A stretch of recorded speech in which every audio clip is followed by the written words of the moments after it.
A few moments later. Guys, good morning. So another great day sa lahat ng mga leaders natin, business partners, local and international. So for today, andito po tayo ngayon sa main office, no? At syempre, meron po tayo ngayong interview, no? Na dating OFW from Kuwait. So ngayon, nandito po ngayon sa main office at nag-claim ng kanyang first check-in. Isang OFW na nakilala lang namin sa intro ko.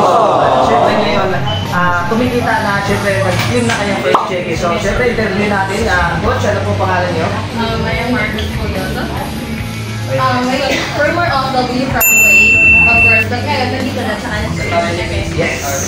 So syempre Coach, ano po yung tips niyo po sa mga OFW natin na hindi pa naniniwala o hindi pa naging member dito sa Tawid TV? Minsan naman sabi ko, nakita niyo ng check-in ko. So it means, legit siya, hindi siya scam. So kung OFW yung wala kang pag-ipon, of course, dito ka na. Diba, ano naman, diba galing sinasabi na OFW, walang pera, walang ipon. So kung gusto mo mag-ipon talaga, yung legit na ipon na, hindi yung na-scam ka, dito ka na, subukan mo na, pag-aralan mo na, pag talagang kumita ka. So let's go, ayan, may check-in na. Yes, at syempre mas malaki pa yan sa susunod, no? Ito, first check-in pa lang niya, sa susunod, mas malaki pa na ipapacheck-in niya. So, alright, yun lang po. Thank you so much, Sax.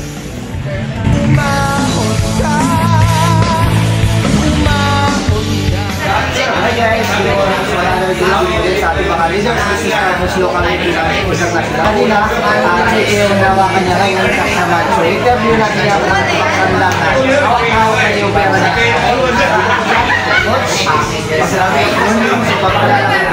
So, how are you? Ang pari kayo ng mundo sa Pilipinas, sa Middle East, na kalsad ng pari kayo ng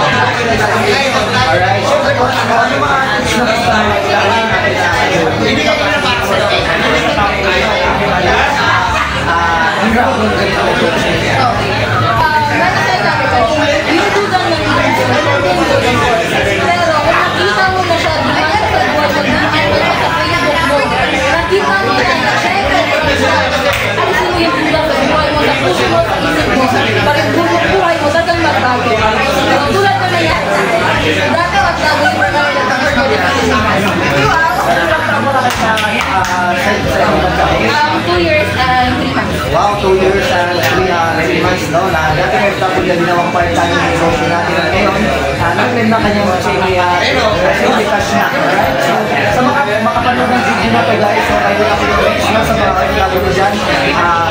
Magtiwala lang kayo, magtiwala sa tao din kayo sa inyo. Siyempre, dito po sa community natin, dito sa Temple of the Billionaires. Dito na po guys, nag-receive ka na, siyempre, grab nyo na lang at siyempre, trabahuin ng negosyo na ginagawa natin dito sa Tawid TV. So, alright, yun lang po. Thank you so much. Salamat sa kanila.